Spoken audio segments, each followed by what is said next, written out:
আসসালামু আলাইকুম। আজকের বাংলা নিউজে সবাইকে জানাচ্ছি স্বাগতম। শুরুতে জানাচ্ছি বিশ্ব আলোচিত খবরের সংবাদ শিরোনাম। আজকের বাংলা নিউজের সাথেই থাকুন। ফিলিস্তিনের অবরুদ্ধ গাজায় খাদ্য সংগ্রহ করতে গিয়ে দুদিনে 100 জনেরও বেশি মানুষ নিহত হয়েছেন, আহত হয়েছেন আরও অনেকে। জাতিসংঘের এক কর্মকর্তা এ তথ্য জানান খবর বার্তা সংস্থা আনাদোলুর। ইসরায়েল ও যুক্তরাষ্ট্র গাজা পরিস্থিতি নিয়ে একটি নতুন বোঝাপড়ার পথে এগোচ্ছে।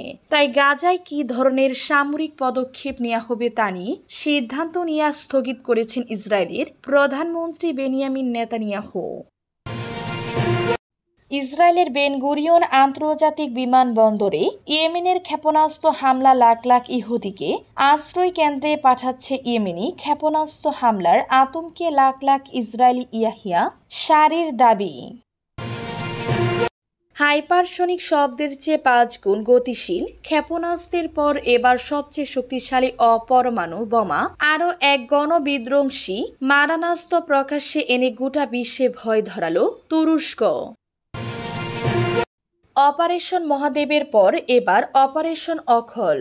জম্মু ও কাশ্মীরে পুরোদমে স্বাধীনতাকামী নিধন অভিযান চালাচ্ছে ভারতীয় সেনা। কাশ্মীরে অপারেশন আকলে নিহত এক স্বাধীনতাকামী যোদ্ধা।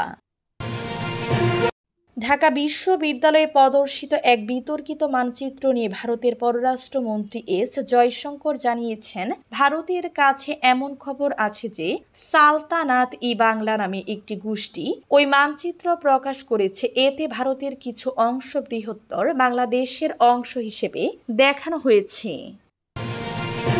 এতক্ষণ শুনছিলেন বিশ্ব আলোচিত খবরের সংবাদ শিরোনাম। এবার বিস্তারিত।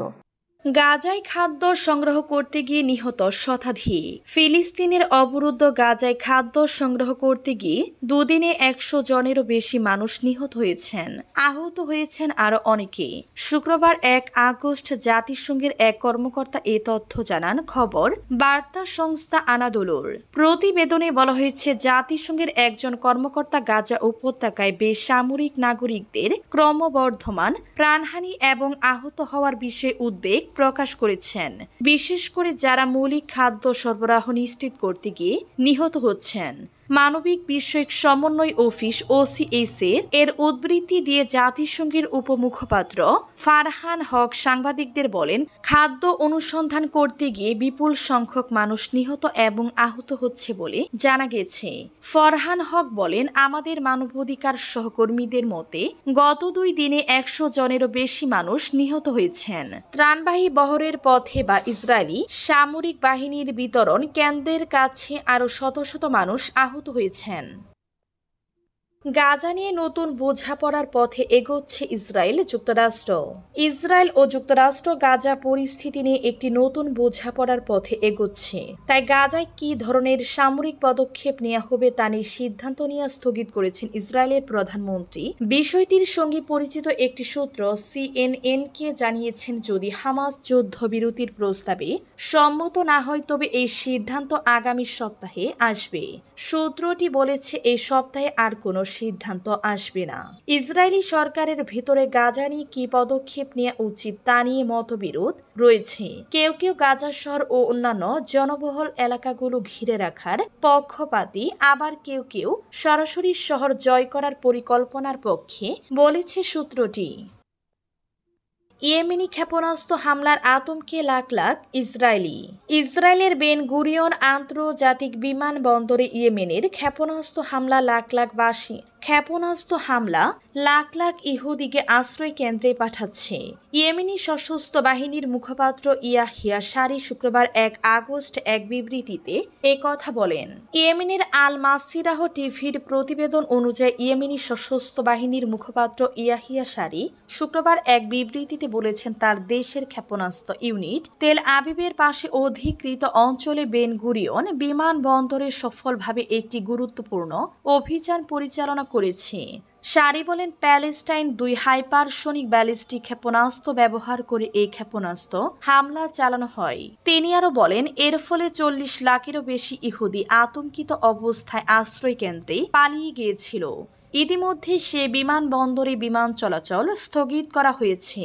তিনি আরও বলেন, সানা সরকার ইয়েমেনি ফ্রন্টকে গাজাকে সমর্থন করা থেকে বিরত রাখার জন্য ইহুদিবাদী শত্রুদের পদক্ষেপ পর্যবেক্ষণ করছে। সারি তার আগের বিবৃতির মতো এবারও জোর দিয়ে বলেছেন, গাজার বিরুদ্ধে আগ্রাসন বন্ধ না হওয়া এবং উপত্যকার অবরোধ প্রত্যাহার না হওয়া পর্যন্ত আমাদের অভিযান অব্যাহত থাকবে। হাইপারসনিক ক্ষেপণাস্ত্রের পর সবচেয়ে শক্তিশালী বোমা প্রকাশ্যে আনল তুরস্ক।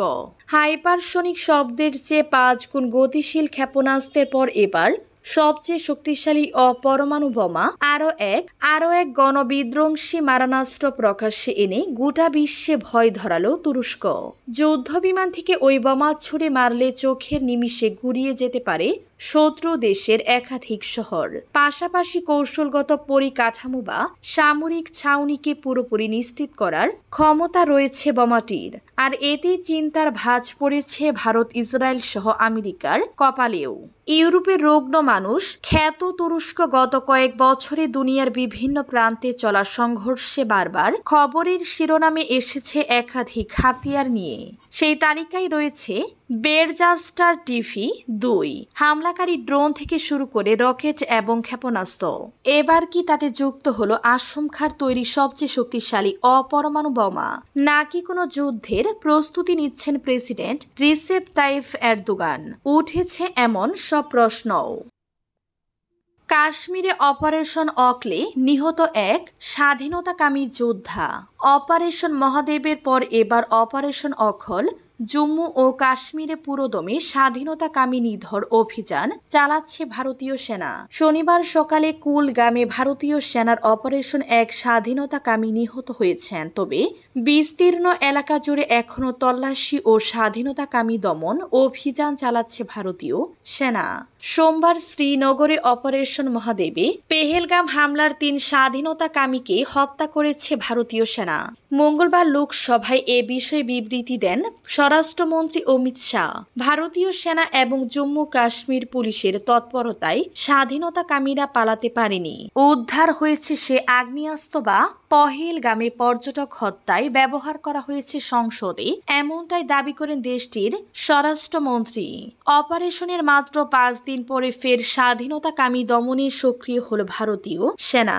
তাদের তরফে জানানো হয়, গোয়েন্দা সূত্র মারফত জানা গেছে জঙ্গলে ঘেরা এলাকায় স্বাধীনতাকামীরা লুকিয়ে রয়েছে।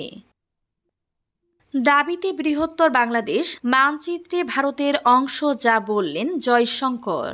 ঢাকা বিশ্ববিদ্যালয়ে প্রদর্শিত এক বিতর্কিত মানচিত্র নিয়ে ভারতের পররাষ্ট্রমন্ত্রী এস জয়শঙ্কর জানিয়েছেন, ভারতের কাছে এমন খবর আছে যে সালতানাত এ বাংলা নামে একটি গোষ্ঠী ওই মানচিত্র প্রকাশ করেছে। এতে ভারতের কিছু অংশ বৃহত্তর বাংলাদেশের অংশ হিসেবে দেখানো হয়েছে। টাইমস অফ ইন্ডিয়ার প্রতিবেদন অনুযায়ী জয়শঙ্কর বলেছেন, তুরস্কের একটি এনজিও তুর্কি ইয়ুথ ফেডারেশন সালতানাত ই বাংলা নামের গোষ্ঠীকে সমর্থন করে। তিনি জানান, এই মানচিত্র ঢাকা বিশ্ববিদ্যালয়ের একটি অনুষ্ঠানে দেখানো হয়েছিল।